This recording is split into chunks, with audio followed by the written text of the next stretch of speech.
Hi friends and welcome. जैसा कि आप जानते हैं, ये टॉपिक है टॉप मिस्टीरियस वाक़यात के बारे में। वर्ल्ड में बहुत सारी मिस्ट्रीज होती हैं। जैसा कि वर्ल्ड एक खुद एक मिस्ट्री है कि अर्थ है क्या। इसके अलावा यूनिवर्स एक मिस्ट्री है, यूनिवर्स है क्या। इसके अलावा आपको ह्यूमन यानी कि आप क्या है, ये भी एक मिस्ट्री मिलेगी। बहुत सारी मिस्ट्रीज के साथ ये वर्ल्ड आज तक जूझ रहा है। इसमें आज तक बहुत सारी अनसॉल्व मिस्ट्रीज रही हैं जो पूरी दुनिया को मालूम है। ये वो मिस्ट्रीज हैं जो इंसान कभी हल नहीं कर सका और ताहाल इनकी खोज कर रहा है। ये वो मिस्ट्रीज हैं जिनके बारे में हम कभी किसी अंजाम तक नहीं पहुंच सके, लेकिन दुनिया में बहुत सारी ऐसी मिस्ट्रीज भी हैं जिनको सॉल्व किया जा सकता है, बट अनफॉर्चुनेटली वो भी अनसॉल्व रही।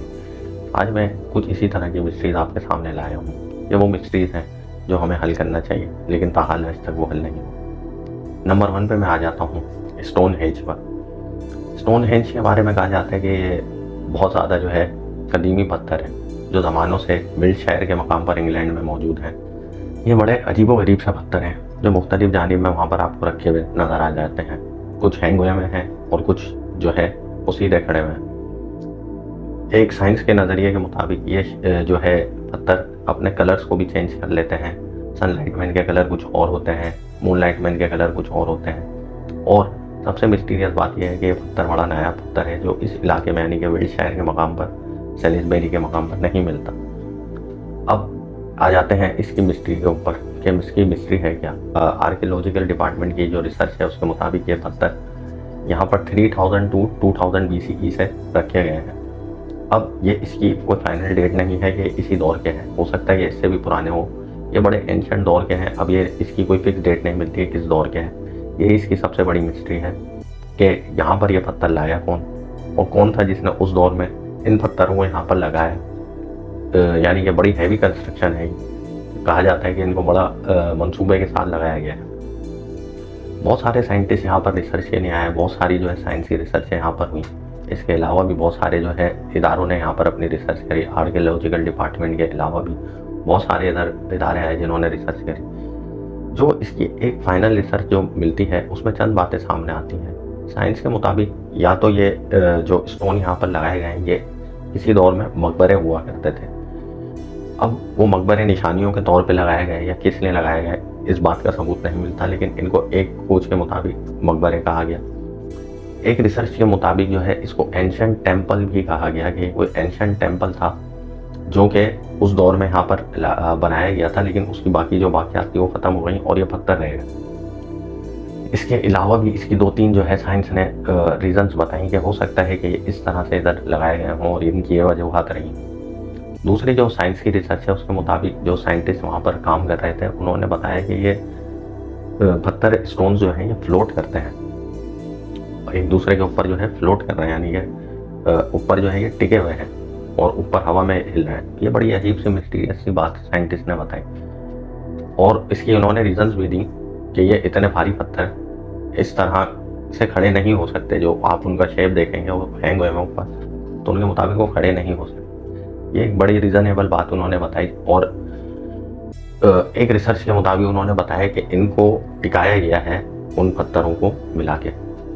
ताहाल ये मिस्ट्री एक अनसॉल्व मिस्ट्री है और आज तक इसका पता नहीं चला कि ये किस एंशिएंट दौर के पत्थर हैं और इनको लगाने की यहाँ वजह क्या थी। अब मैं आ जाता हूँ अपनी दूसरी मिस्ट्री पे। ये मिस्ट्री है मैरी सेलेस्ट के नाम से।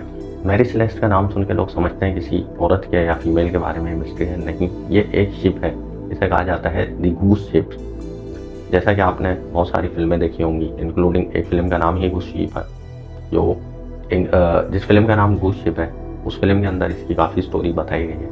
इसके अलावा भी इसके ऊपर बहुत सारी फिल्में बन चुकी हैं और बहुत सारी फिल्मों में इसकी जो मंजरकशी है वो की गई है।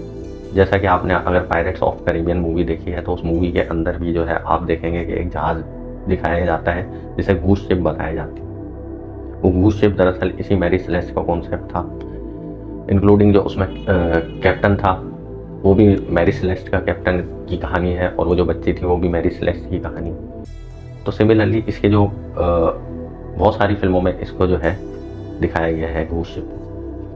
मैरी सेलेस्ट मशहूर हुई है अपने कुछ वाक़यात की वजह से। जिस मिस्ट्री के बारे में मैं बात कर रहा हूँ वो है कैप्टन ब्रिग्स की मिस्ट्री। कैप्टन ब्रिग्स अपनी फैमिली यानी कि अपनी बीवी और बच्ची के साथ 7 क्रू मेंबर्स के साथ इस मैरी स्लेज जहाज के ऊपर सवार थे। ये इनका सफ़र था अटलांटिक ओशन में, और ये 1700 बैरल ऑफ अल्कोहल लेके जा रहे थे और इनको उसकी डिलीवरी करनी थी। अनफॉर्चुनेटली जो है ये वहाँ पर गुम हो गए और इनकी ताहाल कोई खबर नहीं मिली। दिसंबर 1872 में जो है जहाज़ मिल जाता है एक मकाम पर, और ये जो कैप्टन ब्रिग्स से ये चले थे 5 नवंबर से, तो ये तकरीबन 1 मंथ के डिफरेंस के बाद ये जहाज़ मिल जाता है एक आइलैंड के ऊपर। इस आइलैंड के ऊपर जब ये जहाज़ मिलता है तो ये फ्लोट करता हुआ मिलता है और बताया जाता है कि चलता हुआ आ रहा था। ये बड़ी मिस्टीरियस बात है कि एक जहाज़ जिस पर कोई सवार नहीं वो चलता हुआ आ रहा है, और बाकायदा उनके कैप्टन ने, जो दूसरे जहाज़ के कैप्टन थे, उन्होंने बताया कि हमें लगा कि कोई शिप चला रहा है। जब वहाँ पहुँचते हैं तो अबेंडन शिप थी जिसके ऊपर सब चीज़ें जैसी कैप्टन ब्रिग्स ने रखी थी वैसी की वैसी मौजूद थी। सिर्फ उसमें से एक लाइफ बोट मिस थी, उसके अलावा कुछ मिस नहीं था। और ताहाल कैप्टन ब्रिग्स, उनकी फैमिली और 7 क्रू मेंबर्स की आज तक कोई खोज नहीं मिल सकी।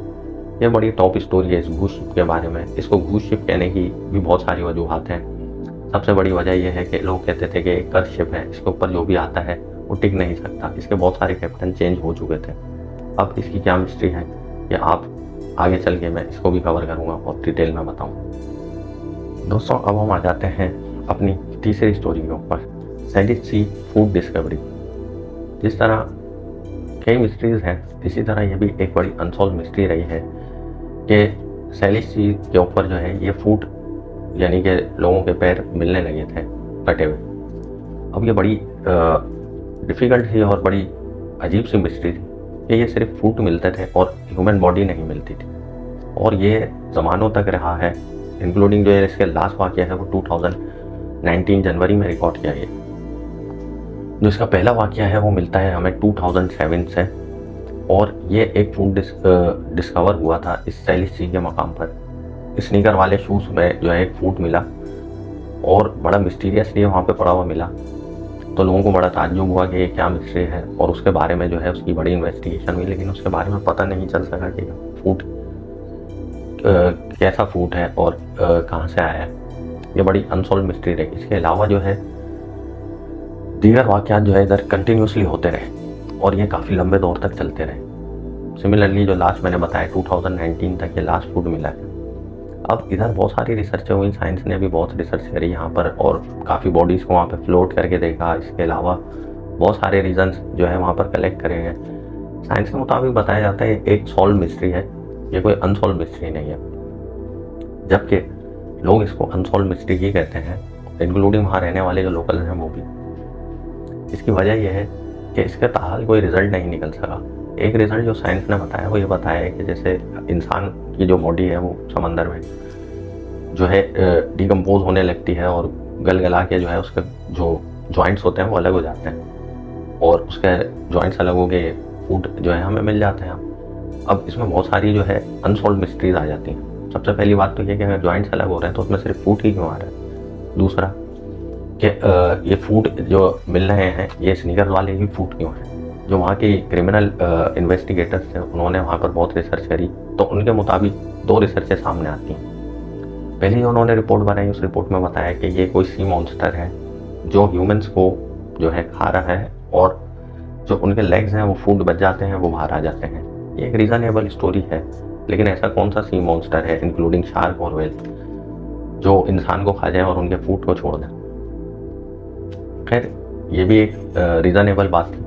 और जो दूसरी बात थी वो ज़्यादा रीज़नेबल थी, वो ये थी कि कोई सीरियल किलर है, इंडिविजुअली इंसान कोई सीरियल किलर है, या तो फिर ये कोई ग्रुप ऑफ सीरियल किलर है जो ये करते हैं कि इस बॉडी को जो है यानी उस पूरी बॉडी को कुछ इसका इस्तेमाल करते हैं और उसके फूड जो है वो फेंक देते हैं, उनके किसी काम के नहीं होते या कुछ इस तरह से।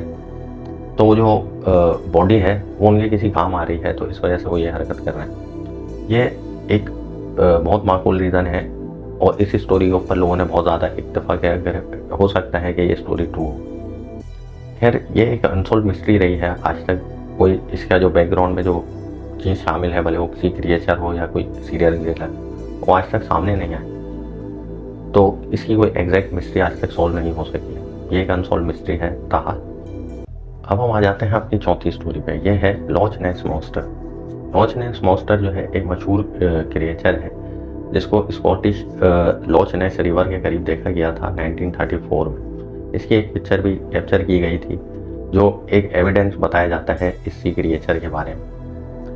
ये सी क्रिएचर के जो वाक़यात थे वहाँ पर बहुत ज़्यादा, यानी कि जो उनकी फोकलोर है स्कॉटिश फोकलोर, उसमें बहुत ज़्यादा मशहूर है और इसके बारे में बहुत सारी जो है स्टोरीज मिलती हैं वहाँ पर के लोगों ने इसकी विजिबिलिटी करी है। ये लॉच नेस रिवर के अंदर ही इसकी जो विजिबिलिटीज़ हुई हैं सबसे ज़्यादा वहीं हुई। लोगों का कहना ये है कि उन्होंने इस सी क्रिएचर को अपनी आंखों से देखा है और इसके बारे में बहुत सारी बातें भी बताई। कुछ के ऊपर इसने अटैक भी करा। एक आदमी के ऊपर इसने अटैक करा था जिसने इसको सी मॉन्स्टर का नाम दिया कि एक सी मॉन्स्टर है, जांट मॉन्स्टर है, जिसने मेरे को पकड़ लिया था और मेरी किस्मत अच्छी थी कि मैं बच गया। इसके अलावा भी इसकी बहुत सारे जो वहाँ के लोकल्स थे उन्होंने विजिबिलिटी करी है। अब इसमें कितना ट्रूथ है ये कहा नहीं जा सकता, क्योंकि किसी ने इसकी जो इसकी हैबत थी, यानी कि जो इसकी शक्ल थी, उसकी कोई सही डायग्राम नहीं बताई।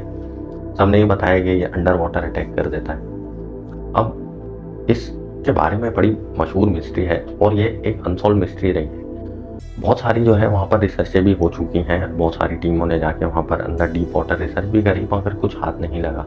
अगर ये कोई बहुत बड़ा क्रिएचर था तो उसको सामने आना चाहिए। साइंस के मुताबिक इसको फोकलोर का नाम दिया, यानी का खराफात है। लोगों ने जो है ऐसी बातें गढ़ी हुई हैं, ये कोई क्रिएचर ऐसा है नहीं। साइंस के मुताबिक वो जो तस्वीर खींची गई है वो एक किसी क्रिएचर यानी कि सी क्रिएचर की ही तस्वीर है, मगर उसको किसी गलत एंगल से खींचा गया है, जिसकी वजह से वो तस्वीर कुछ इस एंगल से लग रही है कि कोई मॉन्स्टर। अब हो सकता है कि साइंस की बात ये इस बात में वजन हो कि वो एक गलत तस्वीर खींची गई, क्योंकि उस टाइम पर एडिटिंग और ग्राफिक्स का इस तरह की कोई चीज़ तो मंजर आम पर नहीं आती, लेकिन उनके मुताबिक जो है गलत एंगल से खींची गई है ताकि एक मॉन्स्टर लगे। और ये एक बड़ी माकूल जो है वजह बताई है साइंस ने, क्योंकि हो सकता है कि ये सही बात हो कि किसी गलत एंगल से जो है ये एक गलत पिक्चर आ गई। सी क्रिएचर की साइटिंग जो है बहुत सारे लोगों ने करी। अब अगर इतने लोगों ने इसकी साइटिंग करी है तो हो सकता है कि वाकई में ये कोई मिस्टीरियस क्रिएचर, मगर ये आज तक अनसॉल्व मिस्ट्री रही है और आज तक सॉल्व नहीं हो सकी। लास्ट स्टोरी है समोटन मैन। समोटन मैन एडलेट के मकाम पर जो है समोटन बीच के ऊपर मुर्दा हालत में पाया गया। समोटन मैन इसका नाम इसलिए पड़ा क्योंकि इस आदमी की आज तक कोई आइडेंटिफिकेशन बहाल नहीं हो सकी। कहा जाता है कि मिस्टीरियसली जो है वहाँ पर मरा हुआ पाया गया। जब पुलिस वहाँ पर उस मकाम पर पहुंची तो दीवार के साथ इसकी लाश लगी हुई थी और हाथ पाँव इसके टेढ़े हुए हुए थे। इसके कॉलर पे एक सिगरेट लगी हुई थी। इसके अलावा इसके पॉकेट से कुछ एडलेट के टिकट्स मिलते हैं और एक च्युइंगम मिलती है। इसके अलावा 7 ब्रांड के, यानी कि 7 अलग अलग ब्रांड के सिगरेट के पैकेट्स मिलते हैं। शूटिंग के हिसाब से ये माकूल आदमी लग रहा था और पुलिस के मुताबिक ये कोई ब्रिटिशर था। इस बंदे के बारे में बहुत सारी मिस्ट्रीज मिली हैं कि ये एक बड़ी अजीब से आइडेंटिफिकेशन वाला आदमी जो है, आज तक इसकी मिस्ट्री सॉल्व नहीं हो सकी। अब ये एक बड़ा लंबा अरसे चलने वाला केस रहा। ऑस्ट्रेलिया की गवर्नमेंट ने इसके लिए बहुत सारा जो है टीमें लगाई, पुलिस टीमें, और उनको कहा कि इसके बारे में रिसर्च करें और मालूमात करें कि ये बंदा है कौन। बहुत सारी रिसर्च रिपोर्टों के बाद जो वहाँ की जो पुलिस इन्वेस्टिगेशन टीम्स थी वो एक नतीजे पर पहुँचती हैं। इसके हुलिये से तो उनको ऐसा लगा कि ये एक माकूल हुलिये वाला आदमी है और जिस आमद जो इसकी 5.9 या 5.10 बताई जाती थी। इसके अलावा इसकी एज थी 42 to 45 और ये एक ब्रिटिशर था, अच्छी जिसामत थी। तो एक रिपोर्ट जो क्रिमिनल स्क्वाड ने बनाई थी वो ये थी कि हो सकता है कि वो बहुत बड़ा कोई स्मगलर हो जो अपनी आईडी को छुपाना चाहता हो और वो कभी अपनी आईडी को मंजर आम पे लाया ही ना हो। ये एक माकूल रीज़न था। जो दूसरा रीज़न था वो भी कुछ इसी तरह का था कि ये एक हिडन ऑफिसर है जो अपनी आईडी को छुपाता है और ये किसी इन्वेस्टिगेशन में आप इन्वॉल्व था, जिसके बारे में दूसरे जो एनिमी ग्रुप था उनको पता चला और उन्होंने इसको यहाँ पर किल कर दिया। दोनों जो है माकूल रीज़न थे, लेकिन अनफॉर्चुनेटली आज तक इसकी मिस्ट्री सॉल्व हो ही नहीं सकी कि बंदा था कौन। एक अंदाजे के मुताबिक जो इसका नाम, यानी कि अनआइडेंटिफाई नाम इसका सामने आया था, वो था चार्ल्स वेब, और ये इसका कोई आइडेंटिटी का नाम नहीं था, ये एक अंदाजे के मुताबिक इसका नाम था।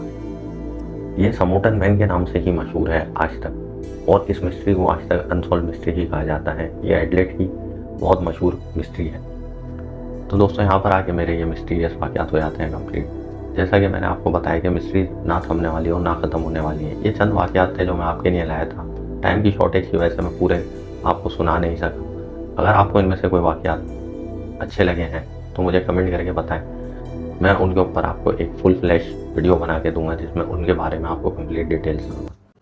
तो दोस्तों देखते रहें और लाइक करें, शेयर करें, सब्सक्राइब करें। शुक्रिया।